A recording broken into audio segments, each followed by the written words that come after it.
Welcome back to the Power Up Progression podcast. As always, I'm your host, John Marrone. On today's show, we have someone that you all should be looking out for. His name is Tayo Rockson. He went from getting rejected from 85 jobs, being rejected by almost every school he applied for, and not to mention he almost died in a car accident. But through rejection and defying death, he has emerged as one of the guys I think is going to be a world changer. And Tayo is a storyteller, a cultural translator, brand strategist for change makers. And he is on a mission to use his difference to make a difference. He's been named top 40 millennial influencers by New Theory. He's also a 3-time TEDx speaker, president and CEO of UYD Management, and the host of a podcast called As Told by Nomads. He's appeared on BuzzFeed, Forbes, Huffington Post, Entrepreneur Inc., as well as Global Living Magazine. I want to introduce you to my new friend, Tayo. What is going on, brother? How are you doing? I am fantastic. It's a pleasure to be on here, man. I love the energy. I'm looking forward to the podcast interview, and grateful that you invited me to speak on this platform. So, hi, everyone. Let's change some lives today. Yes, let's do it. Let's do it. It's funny. When I send out my Zoom link for everybody, it says that in there because we have an opportunity. We have an opportunity. It's not an obligation, an opportunity to change lives. And that's what you're doing. That's why I brought you on here. When I talked about, you're going to be a world changer, and that's all what I truly believe for me. Wow. Watching. And I get excited about it because you're real, you're authentic, you care, but more importantly, you're smart, dude, and you're able to articulate things not over people's head, which is where I think some smart people, they have the issue. They talk all these. One thing you'll find about me, man, my vocabulary is pretty limited, but I'm going to hit it. You know what I mean? I'm going to hit it. And it's all because I'm not going to go ahead and talk about things that are over people's head if they don't get it. But man, tell everybody kind of who you are. Give a little background. We talked about, obviously, the car accident. Talk about what's going on now. Tell us how you grew up, where you grew up, and kind of your upbringing. Sure. So, I mean, like you said, I like to describe myself as a cultural translator. And the reason why is because I'm a Nigerian, and I grew up in 5 countries and 4 continents by the time I was 17. So basically, I was always the minority everywhere I went. I was always trying to figure out how to navigate between different cultures. But even further from that is the first 9 years of my life were spent in 2 military dictatorships. So I lived under dictatorships. I was trying to figure out what it was like to be a good leader. And that experience really got me started into what I do today, how to really bring people from different backgrounds together, how to impact global leadership, how to help people connect effectively across cultures. Because I saw firsthand what it's like when you have terrible leaders. Leaders that were killing people based on their opinions, leaders that just didn't value you and validated so many human rights violations. But after the 9 years, May 29, 1999, our country, Nigeria, started to transition into civilian rule, and so we started to, again, to civilian government, democracy. And my dad's job as a diplomat started to take us to different parts of the world. That's why we traveled. So I was now in Vietnam, in Sweden, in Burkina Faso, in the United States, and I needed to figure out how to just be myself. And I used to have an identity crisis because people used to point out all the differences about me, your accent, your food, your hair. And they used to say all these, how kids can be. And I was 10 years old. And at that time, I remember coming back home a lot, and I used to cry because I would tell my mom, look, no one likes me. This is, I feel like I need to be invisible, stuff like that. And, she would try her best to tell me that it's okay to be yourself, but I didn't actually believe it. And then gradually I started to really, I found sports. I started to really play basketball, soccer, tennis, different things to really build a team and understand that even though I was different, it was okay to be myself. But throughout that process, I found myself in the United States here when I was 17 and graduated in Virginia in 2011. And I thought, okay, look, I'm now comfortable with myself and who I am. I feel like I've had all these personal experiences growing up across different cultures. I want to do something on a global scale. Any job will want me, right? I mean, I have the experience. But no, it wasn't the case. I continued to apply to jobs after jobs after jobs after jobs, up to 85 plus. And they all said no. They said, you don't have the right visa. I'm Nigerian. You're too young. You're too green, and you don't need someone like you. And I just kept getting no and no and no and no. And so I backed myself into a corner where, as a foreigner, after you graduate, you only have about a year to essentially find a job and go back home. And so I went back to all my previous internships and said, hey, anything, anything you can give me? And, luckily one of them said yes. And they said, we have a social media position open. This was right around the time Twitter was like just getting popular and stuff like that. So I said, yeah, I'll take the job. And I got the job, and it wasn't even a social media position. It ended up being a sales position, and I had never done sales before. All of a sudden, I had a quota of $10,000 a month, and I was freaking out. I was like, oh gosh. But then I was in this corner where I was like, I can't be ungrateful. They've sponsored my visa, so tough luck. Deal with it. And I was looking at myself. I was like, oh, is this going to be the next 60 years of my life? Like, this isn't even, I never imagined doing this. Like, why am I doing this? But I gave up temporarily there. And then August 22, 2012, I was driving to work in my burgundy Toyota Camry in Virginia at the time. And I got to the part where the road merged into the highway, accelerated, stepped on the accelerator pedal, got onto the highway, and I was cruising in my lane 60 miles an hour, and all of a sudden, my lane gets cut into half. This neighboring car lost control, and so I'm swerving out of the way so I don't get hit. So smash into the left guardrail, boom, I hit one car, boom, two cars, boom, right guardrail, and then back to the left guardrail. This time, such impact, car lifts up, it's about to flip over the bridge, 22 years old. The only thought that comes to my mind is, have you done everything you said you were gonna do? I was this kid, admired late Nelson Mandela, Oprah Winfrey, grew up in all these countries, felt like he had the skills to bring and be a bridge. And I hadn't done anything. I'd given up in this job that I hated. That was my only thought. And then my adrenaline kicked in. I slammed the brakes. Somehow managed to get out of the car unscathed. And my car was totaled. There were two other cars hit. But after that, I quit my job, moved to New York City, and then I started my podcast, which launched my career. So that's. Wow. Did I hear you say that you were like about to fall off the bridge? Yeah, the car lifted up and it came back down. It happened so quickly. It was like, and I'm like, okay, all right. And I just slammed the brakes and I just ran out of the car. And it was great. So, okay, let's stay there for a second. So you obviously growing up in first 10 years of your life, I mean, really you didn't have an identity, or you weren't allowed to have an identity, which is crazy. Which I think people don't take advantage of that nowadays. And I definitely want to touch on that. People don't take advantage of their own identity. Where here's a man who literally could not have his own identity. He wasn't allowed to. Right. Fortunate enough to get out of that at a fairly young age, but even at that. But now you get into this car accident. Tell me what would that look like? You said you quit your job, this, that, but like what was going through your mind? I think somebody right now who's listening, or maybe there's a lot of people who have, I don't want people to wait for that almost death experience. I don't want them to do that too. So what was going through your mind? Because it happened to me as well, right? I almost died in Hurricane Sandy, 5 feet of water in the house, the thump of the tree coming in, got rescued from the shelter. You guys could probably have heard the story before. You guys listening to this and know who I am.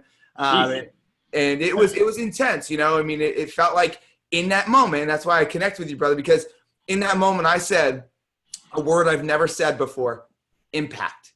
It was all income to me, right? It was all about how much income I could make. So in that moment where I felt like I was going to die because we were either going to, float away, the house was going to collapse, we were going to go ahead and drown, I said impact first, income second. But I first said, what impact have I made on this world? And you had the same exact thing. So what's cool to me is that we both had a near-death experience, even though a totally different car accident, Hurricane Sandy. We said the same thing. What have I done? That's it. Yeah. So do you challenge people to say that to themselves right now? What would you tell somebody that you don't want them to wait for this near-death experience? This is what I always tell people. So within that, before the accident, my fear had always been fear of failure. And then after the accident, it was fear of not achieving my potential. And so I always tell people, many of you have had this moments where that you should do something, but you didn't do it because your parents told you no, your friends laughed at you, you told yourself no. And all those moments when you're having those moments of self-doubt are moments we all need to evaluate, because you're doing yourself a disservice when you're not allowing yourself to experience those type of things. I put an Instagram post today to this effect. The paradox of success is you need to embrace failure to achieve it, right? Mm-hmm. So whenever I'm listening to someone or I listen to you talk and tell your story, I want everybody to be more self-aware about moments and things that they've wanted to do since they were a kid, and things that they've wanted to do when they saw something on TV and I'm like, I should do that, I want to do that. And tell themselves and ask themselves this, why am I not doing it? Like, if you have something going on in your thought, I should do that. I always ask them, wait, why are you not doing it? And screw every excuse you have right now. It doesn't matter. Why are you not doing that? And start from there. And for me, I could have given you the million excuses before the accident. I said, well, I don't have the visa. I don't know where to start. I'm in a different city. I'm that. And so I was like, you know what? I'm going to move. I'm going to move to New York City, change my environment, and I'll figure it out. I'll apply to schools, and whatnot. And, because that's a way for me to stay. And then I'll just make New York City my campus. I didn't know what was going to happen, but I needed to change. And a lot of times it's an inaction that causes people to just stay where they are. And so, yeah. Yeah. So guys, you watching, you listening to this, ask yourself, what is it that you want to do? And why the hell aren't you doing it? And go do it. This is this thing called life. You get one shot. My boy almost was gone and didn't. We want to be talking right now. The same thing with me. Stop waiting for something to happen. Figure it out. I always ask the same question. I talk to a 30-year-old, right? I ask them the same question. What do you want to be when you grow up? What? What do you mean? I said, what do you want to be when you grow up? Because obviously you are not who you truly want to be. And I think what happens is as we're younger, we're like, I want to be a firefighter. Ooh, I want to be, a doctor. I want to be an astronaut. And we'll tell the world, bro, we're like, no. And no, you're getting me the firefighter outfit for Halloween. I'm going to wear it for the rest of the year. That's who we are so committed to being that person. Yeah. Said it before, there's kids that make fun of you. There's life things that happen to you. We adapt and we become a part of, basically as a fixture in the world. That's so true. And we forget to ask the question of, what do we want to be when we grow up? It's true. I always say that we get cursed with this idea of being realistic, because then you're like, well, I'd like to do that, but realistically, technically, I can't really get there. And we always get into that thing. And whatever's following that realistically, you got to say, no. Yeah, I like that. So guys, I always tell you guys, get pens and paper ready. Catch yourself saying the word realistically, because your ass is lying afterwards. It's like when people swallow before they say something, they're lying. When you say realistically, your ass is about to lie. The funny thing, I think you'll agree with this, John. Even if you end up failing at whatever it is you want to do, there's always something beautiful you learn about yourself in that sense. The many people that want to be athletes, they'll end up being athletes, but the ones that they can say, I gave it my all, I tried, and I learned this about that. And that's what the beauty of life is. And those skills, by the way, they're transferable. It's how you raise your kids. It's how you build a business. It's how you learn something. Maybe you meet someone on your way to trying out on this football team that ultimately helps you with another thing, or you discover something else about your passion, and it's something that I encourage everyone to do. Your failure is inevitable, but you can't let that stop you. That's not what any great person has done. You work out. You look like you work out. The idea of lifting weights it's always I did 10, but you try, but then you continue, and one day you do 15, another you do 20, and then you switch up the weights. But you have to fail repeatedly until you grow. Yes. Right? Yes. And so with muscles, I love you brought that up. So I actually own a personal training company as well. And with muscles, the best way to build them up is to break them down, right? and it's time under tension. Yeah. So the same thing with success, right? It's the time under tension. You're going to feel it, but that's the only way to grow. You got to tear things down in order to build things up. So obviously, you went to New York. Tell us a little bit about what that looked like. I want to get into what you're currently doing, but that awkward stage, it's that awkward stage of almost like, oh, am I doing the right thing? You know, is this right for me? So somebody listening right now might be there. Like maybe they're making a little bit of money or they've made the leap, but they're in that awkward transition stage. Like what did your life look like then, and how did you overcome it to become who you became? Okay, so New York City, didn't know anyone. The only thing I had was a dream, possibly, dream and hope and ambition, right? That was the goal. But I had school and I applied to, I think, 5 schools. 3 of them said no. And one that said yes wasn't a school that I was going to go to anyway. And then the school I ended up going to conditionally accepted me. They said, hey, man, your GPA is good, but your GMAT scores are low. So we're going to conditionally accept you. You can only take these 2 classes, and depending on how you do on them, we'll give you full admission. And so I saw that. I was like, I'm moving anyway. And then I moved, and I took more classes than they told me to take. So I took 5 classes. And then I got a 3.8 GPA, and then I went to the admissions office and said, hey, I know you said I should only take 2 classes, but these are the 5 classes I took. And they were like, what? We told you to only take 2 classes. But I said, hey, I got a 3.8, so we're good. And then they were like, fine. So they lifted the admission, and I was like, okay, that's the first hurdle out of the way. And then started to look at what I wanted to do. I've always, like I said, Oprah Winfrey and Nelson Mandela, the biggest role models. I love the fact that Oprah could create a platform to allow you to be yourself. And with Nelson Mandela, as a kid, I was always looking for someone that looked like me, who was fighting against injustice, and he was the one in South Africa that was in Nigeria. So I was like, well, what I can do is I listen to a lot of podcasts. I like media. Why don't I just do my own thing? And so I started with myself. I know people, I said, I'm going to try and be a voice of people like me who grew up in the same way I did in different parts of the world. And there's a word for people like us. It's third culture kids, TCKs. Essentially, that means you spent the formative periods of your life outside of your parents' cultures. Army brats, diplomatic kids, anyone that sort of grew up everywhere. And so I was like, okay, I will find these people. And so I went on Twitter, I did hashtag third culture kids, hashtag TCK. And anyone that defined themselves as that in their bio, I was like, hey, I'm the same. I'm doing a show. Can we, just like you reached out to me on Instagram. Can I interview you and to share a story? And they were saying yes. And so I went from like 85 plus job rejections to over like 80 yeses. I'm like, yes, no one talks about our story. I'll come on your show. And so I had to learn how to create a podcast. I quickly took a course in that, and I just started interviewing. I go to school at night, and I'll interview these people like in different time zones, and I'll start creating that. And then I launched the podcast, and it was very, very slow, gradual. For the most part, my mom was the only one listening initially. All that.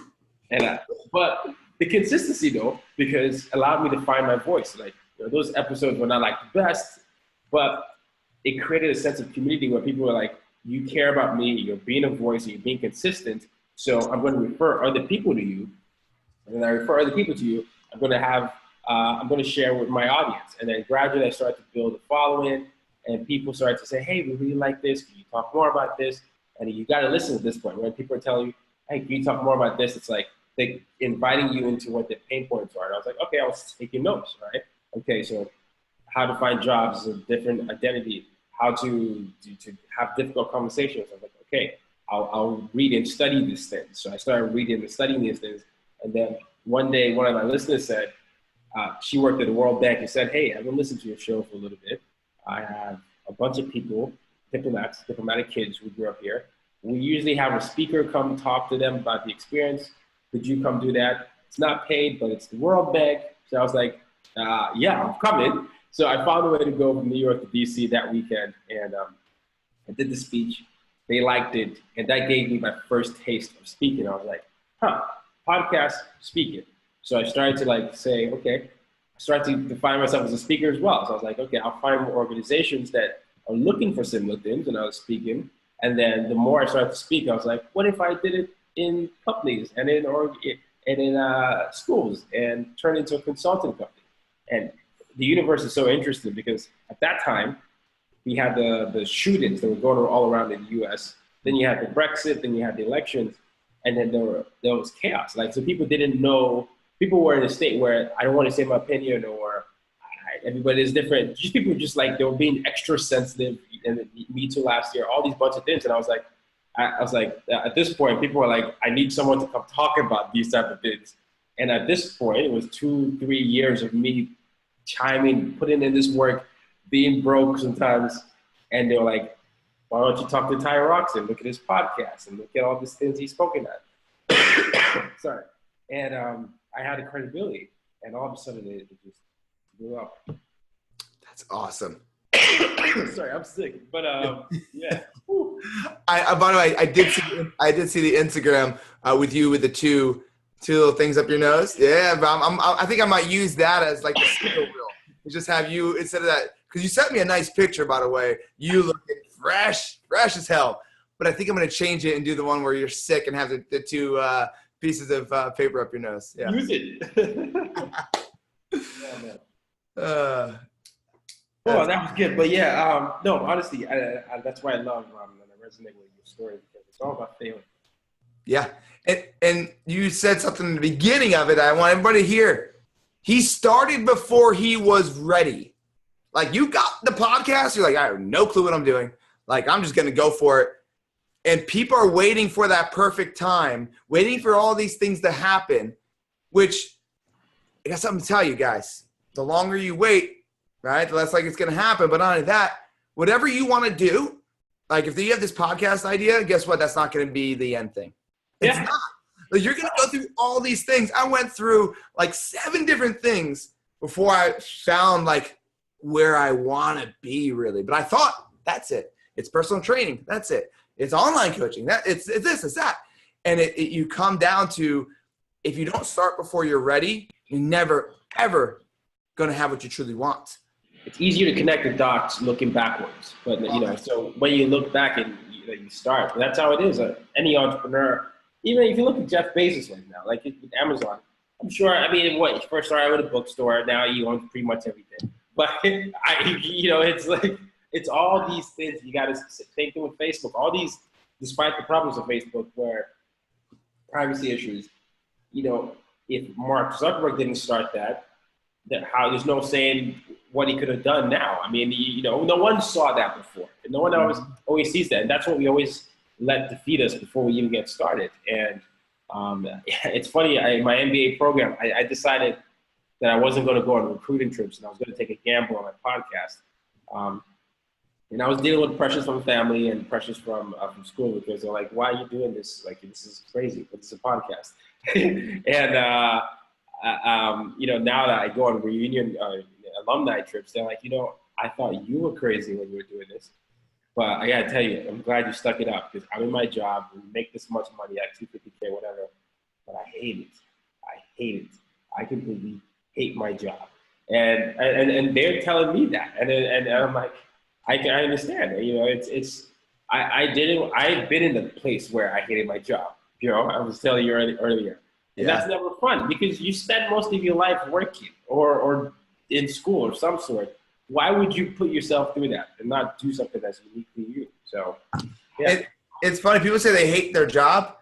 They don't get it. You don't just hate your job. That means, honestly, you hate your life. Yes. When you say you hate your job, you hate your life. And if you said you hate your life, what would you do differently? So just because you utilize the word job because you don't want to feel like absolute garbage because you hate your life, look at twisted, you hate your life. Because like you said, you're using majority of your year of your life working.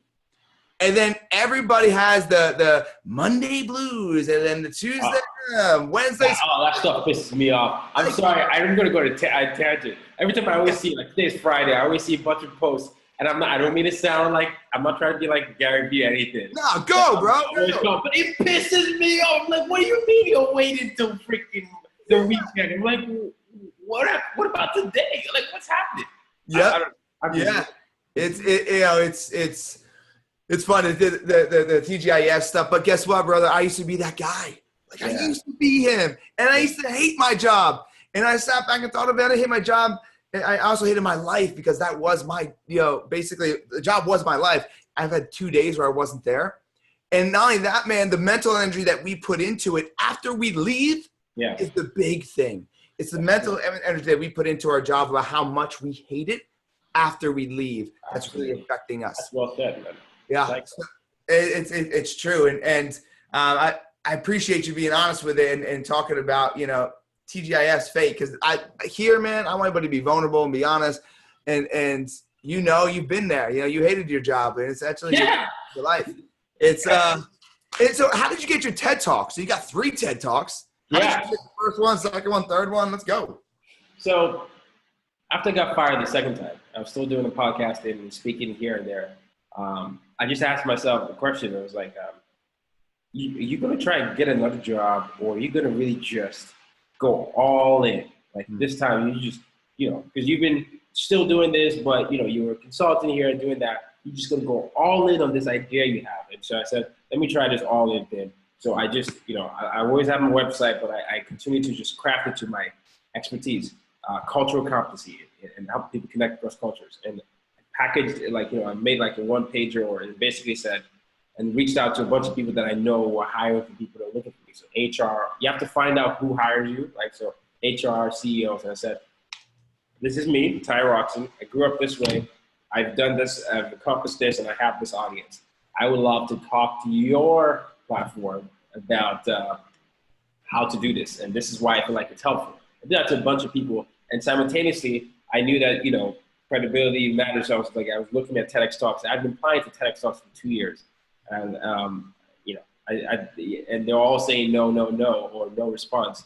And so I kept doing it. And then I just started, and then I think I got extra vigorous about it. And then I ended up being up to 18 plus TEDx Talks I applied to. And then after I didn't hear back after a week, I said, something told me to follow up with every one of them. So I followed up with them.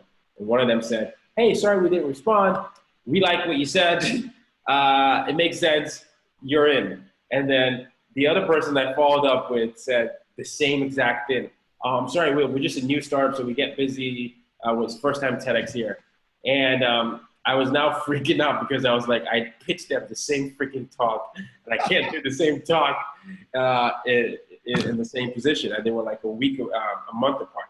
So I did the first one, and then and the second one was I kept trading ideas, and they didn't like my idea up until the week of the talk. And I was like, okay, what am I going to do? And so I just went back to my story. I was like, I'm just going to talk about diplomacy and what I learned from my dad. And they're like, yes, we like that. Boom. I spent like 3 days not sleeping doing that. That's my most viewed talk, which is so funny. They say pressure makes diamonds, but it also, that's what happens, where at the most, where I felt it was my back against the wall, I was like, why don't I just start off with where it all started? And so I did that. And then the third one, just they reached out to me. It's not out there, but it was L'Oreal. They were doing an internal TEDx talk, and then I was recommended, which happened because of the first 2 talks. And they were like, hey, you should check out this guy. And so that was how those 3 happened. But it took 2 years. It took persistence. It took you do sales, follow up. If I didn't follow up with anyone, I wouldn't have had any of the TEDx Talks, because I don't know, it somehow slipped under the radar or something. And so I now had that credibility in addition to other people I was pitching, so I can even give them more video. And if you understand how the mind works, you and I might know, like, hey, I said the same speech somewhere else. It wasn't seen like a big deal, but because TEDx was there, everybody thought it was a big deal. You understand that mindset. So I said, hey, by the way, I've also done a TEDx talk. They're like, oh, wow, man, you're so fancy. Even though I was pitching you the same thing like 2 weeks ago, and I'm, oh, well, this is interesting now. And so it's always, you know, it's always that. And that's how it starts to really happen. But I needed to really just take full leap and full faith. It was after the second firing, and I just went all in. And follow up, man, that's where the money is. If you're in sales, if you're in any business, but like anybody, if you're walking this earth, if you're on this earth right now, you're in sales, because you're either selling your kids to not do something, you're selling your wife, your husband to do something. I don't care if your job title doesn't say sales, your ass is in sales, because we're human beings and we're always trying to sell something. Yeah. But really the gold is in the follow-up. And Ty's going to tell you right here, I mean, he followed up. Without it, it wouldn't happen. It would have never happened. And also, He just said he got told no again. You got told no a lot of times, bro. I'm used to it at this point. Yeah. What can you tell people, because they've heard no so many times? Dyson Vacuum heard no, 5,600 sometimes, 15 years of his savings. So what can you tell these guys listening when you hear the word no? What do you do mentally to not let it affect you and continue on the journey positively? I mean, for me, no, it's like not yet. It's just continue to work on something, or it's like, okay, this opportunity is not right for me, and I just continue because what I've understood, what I do when I'm not interviewed or being interviewed or writing the speeches, I study other people that have done the greats, people that lay the blueprint. I look at actors, for example, or comedians, and I'm someone who watches a lot of movies.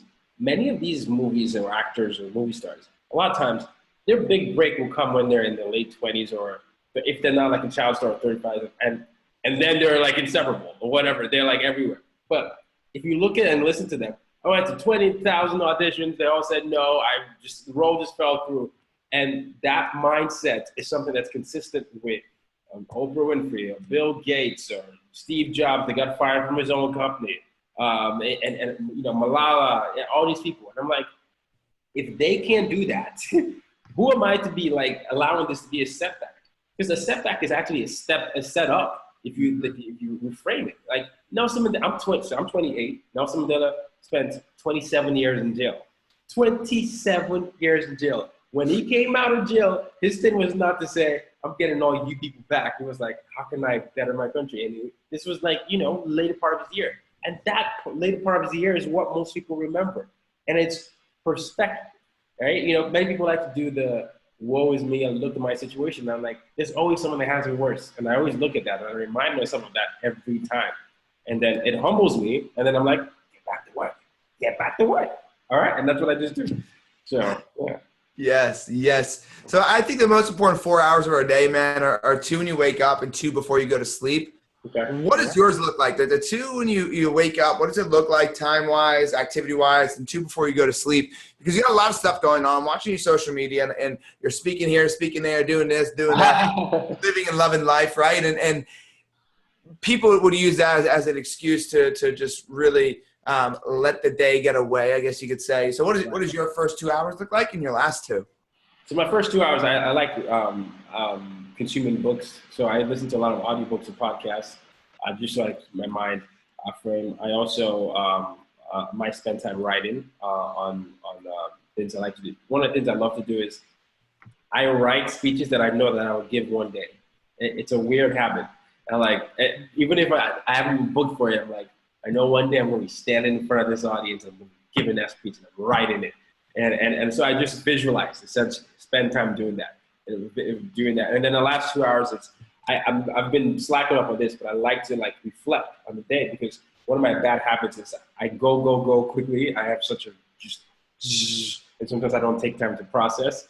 So I like to spend the last 2 hours, whenever I remember, to process and just reflect, because it's I don't want to ever get to a point where I'm not appreciative of what's happening, because I know what it's like to be broke, get fired twice, to just have a near-death experience, and that is what fed my hunger and reminded me that, okay, there's more to life. And so I like to do that in the last 2 hours. So. And you said you read a lot of books, and what do you think is the biggest book that changed your life, and why did it change your life? Is there just one? If someone said, man, I got to pick up a book, and I'm not a fan of just giving random ass books, I'm not going to lie. There's got to be, I got to know your problem to give you the right book, and then don't pick up another book until you. But if you were like, man, this book, it's one of the books that's a must read no matter where you're at in your life. This is one that changed my life. I always recommend 2. And the first one, everybody's always talking about it, but to me it's special, which is The Alchemist. And The Alchemist it's a small fictional book, but it's about this guy, Santiago, chasing his personal legend. And the reason why I relate to that is because that's exactly what I've always been trying to do, figure out what it is my goal, personal legend. It's a very short read. And the second book, which I love, is Mastery. And it's by Robert Greene. It's a longer book, and it's nonfiction. And it goes through how we can master skill sets, how the greats did it, and how all of us can do it through apprenticeship and all that. And I'm obsessed. The reason why I listen to a lot of audiobooks or read or do those things is I want to be the best in my field. My ultimate goal is to build global leaders, and I believe that the best way to do that is to help people connect effectively across cultures. For me to do that, I need to understand other cultures or know how to build empathy. And so I'm reading, I'm like learning language, or I'm trying to understand your perspective and putting my mind in other types of things. So I can't just be talking. I have to like practice and become an effective master of what I'm trying to say. And so that stuff, people like to say, I wish I was there. I wish I was there. That stuff takes work. It's not like you're going to wish you were there and then you have a one-hit wonder and then that's it. You have to be willing to do the work. The reason why I love to read and I love to go on social media and talk about these things or speak as much as I do about this or even, get on this podcast to talk about this is because I am so passionate about the problem that I know that I'm trying to solve. I lived in a dictatorship. I think we're in an interesting time where no one wants to share their opinion. Everyone is like, I hate this, I hate that. And I'm like, we can do so much better here. And if I can help solve that problem, that's what I want to do. So Mastery by Robert Greene. Yeah. And you said the word master too, as well as, you need to master your craft, not just talk about it. Do you feel a lot of people miss the boat on that they think they miss the boat? become this person, right? This industry, they're now a coach or maybe they're now a marketing guy, whatever the case is, but they're truly not mastering their craft. Do you think that's a big issue right now? I do. I mean, even if you're a coach or anything, I think the habit of continuously learning is something we should never lose. Because yes, you can get to a level where people recognize you as something, but if you get complacent, then you're doing yourself and whoever you're coaching a disservice. Because then that's not doing the world any service. So human nature is funny where sometimes you work hard, you finally get recognition. Maybe you haven't always got recognition. You finally get recognition. And sometimes people can get romanticized by that. Like, wow, I'm getting invited to all this. And you might see a bunch of people who tell you, hey, look, this is the level, man. All you need to do is just show up to a few appearances and you're good. And then and it's that. And then you're like, okay, cool. But don't ever get trapped into that because then that's when your passion starts to get sapped and you get attracted by the wrong things. And so I keep myself in a place where I know the more I learn, I'm like, I don't know anything. And so I'm always doing those type of things. And so I think if you adopt a growth mindset, then you're going to be in a much better place to grow. People that have fixed mindsets and limited worldviews and people that don't think they can change the world. And so we need to move away from that. I just wrote something down because I love it. You said, the more I learn, the more I realize I don't know anything. Yeah. That's fascinating. That's so brilliant. It's so true, though.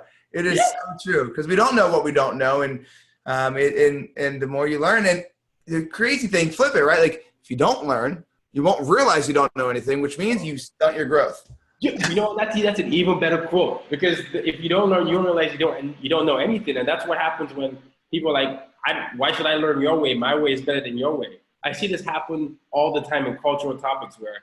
I'm always confused with something. You're not Nigerian. You sound different. I'm like, you sound ignorant right now when you're saying these things. I'm like, but because you've convinced yourself that you don't need to learn anything, you're like, what is this? I don't care about that. Yeah, that's just a dangerous place. It's where bias comes into play. Yeah. Smartest person in the room. You're actually the dumbest person in the room. There you go. There you go. So yeah.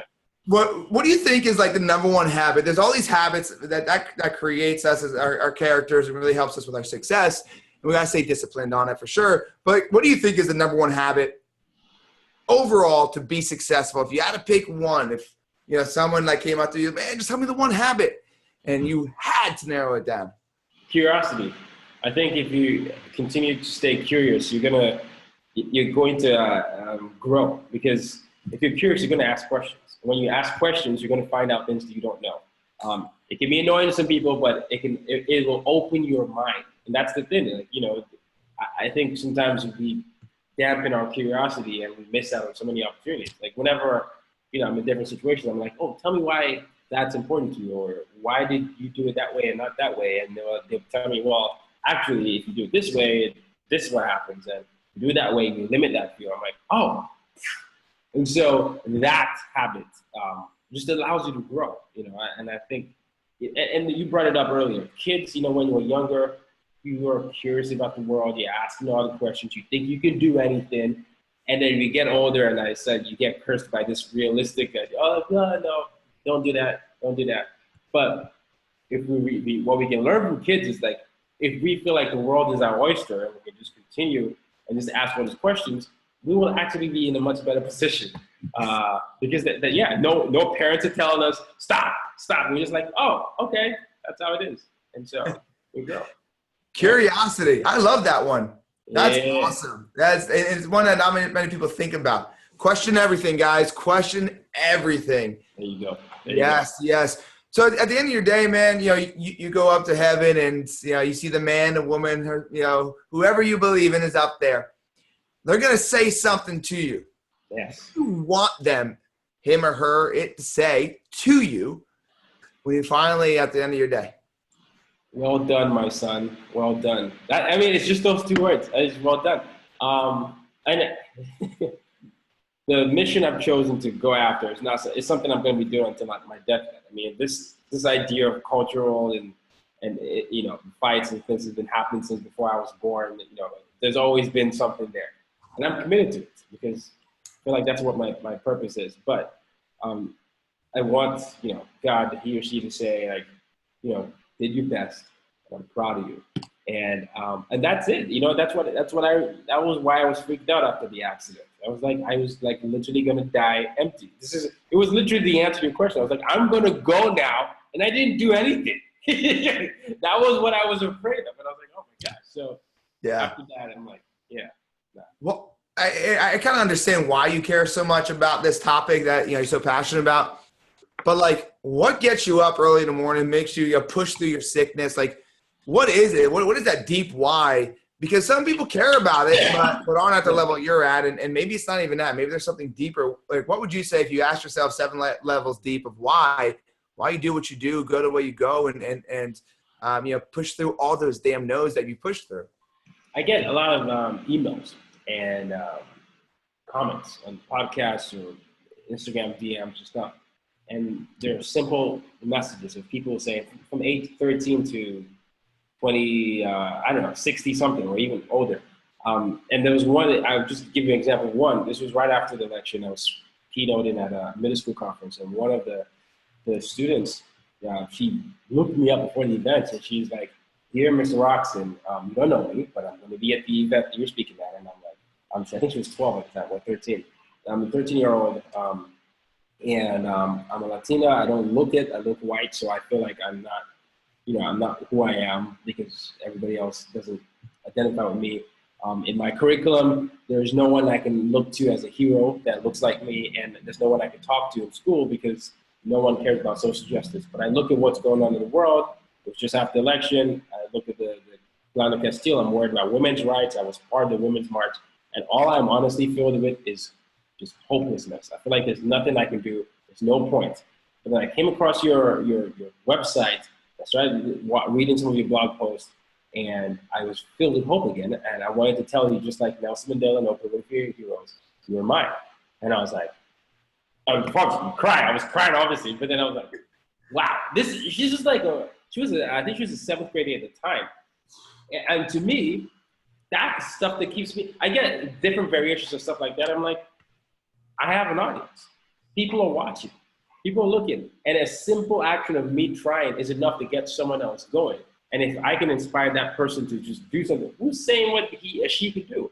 And so that's the stuff that keeps me going. It's like, I always try to focus on the one, and I know that's ultimately going to lead to many. I think many times we start with many and you forget the one. But if you start with the one, you're going to go to the many. So that's the stuff that keeps me up. So I think anybody listening to this, if there's somebody, whether it's myself, whether it's Ty, whether it's somebody, like you see somebody post something, it inspires you, do them a favor and let them know. Yeah.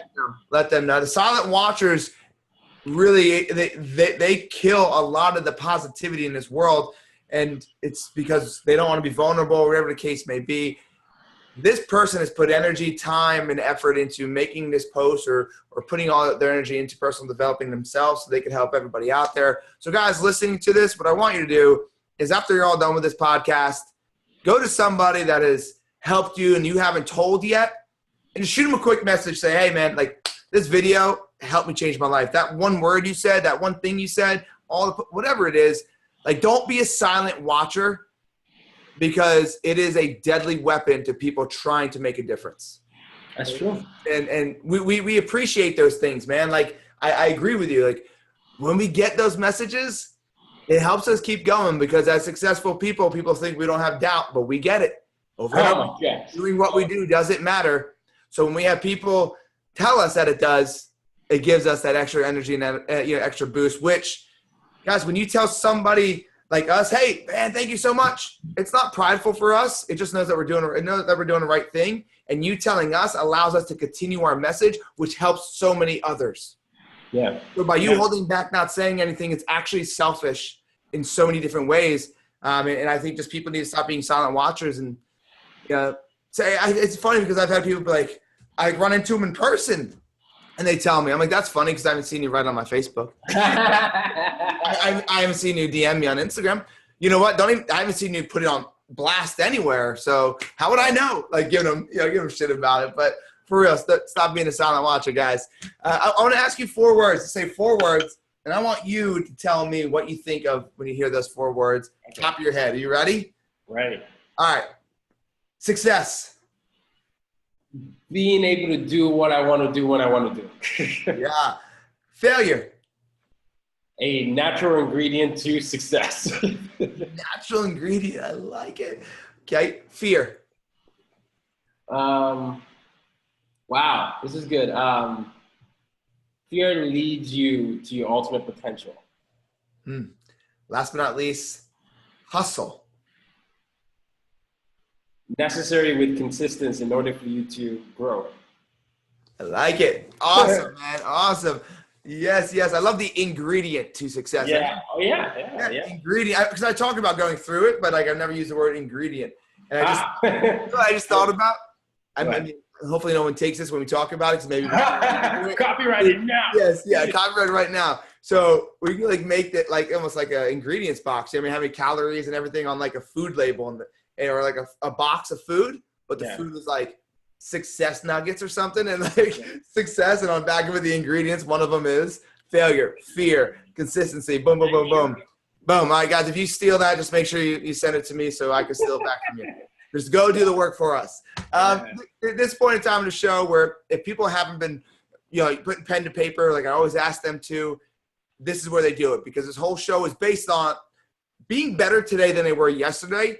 And I want you to give them 3 actionable things to implement immediately so they can be better today than they were yesterday and start designing the life they've always wanted to live. What 3 things would you tell them? So number 1 is, whatever you've been thinking of doing for the last 10 years, 5 minutes, all that, start now. Just start now. Number 2 is find people, be very mindful of your environment. So find people that think similarly to you, or or where you want to be, those type of things. Go to an environment that fuels your growth. The way I moved from Virginia to New York City doesn't have to be moving to a different city, but take an inventory of your current environment, and if it's not serving you, find an environment that challenges you and allows you to grow. So that's number 2. And number 3 is embrace failure. And I know it's cliche and talking about that, but the reason why I want you to embrace failure is that when you start now and you find people that are where you want to be, you're going to hear no's, you're going to fall down, and you're going to just continuously scrape your knees. But if you embrace failure, you'll be ready for it. You'll be like, oh, I knew this was going to happen, but this is how I'm going to adapt. And when you embrace failure, you're able to just say, this is just a step back, but it's not going to be like the worst case scenario. And so I think if you do those 3 things, you'll ultimately grow. And to your point, John, look, the thing you were talking about with the appreciation is, take that to your family as well. Your moms, your dads, your brothers, your sisters. Just remind them, as regularly as you can. Thank you. Thank you for everything you've done. Wife, husband, thank you for being here. Thank you for everything. I know that you don't hear this enough. So I just want to tell you I'm grateful for that. That, like you said, those little moments, they just inspire someone else to do something else. And you never know, because sometimes they might be doing something, and you just giving them a jolt of energy is enough to keep them going. And let's take care of each other and do better around that.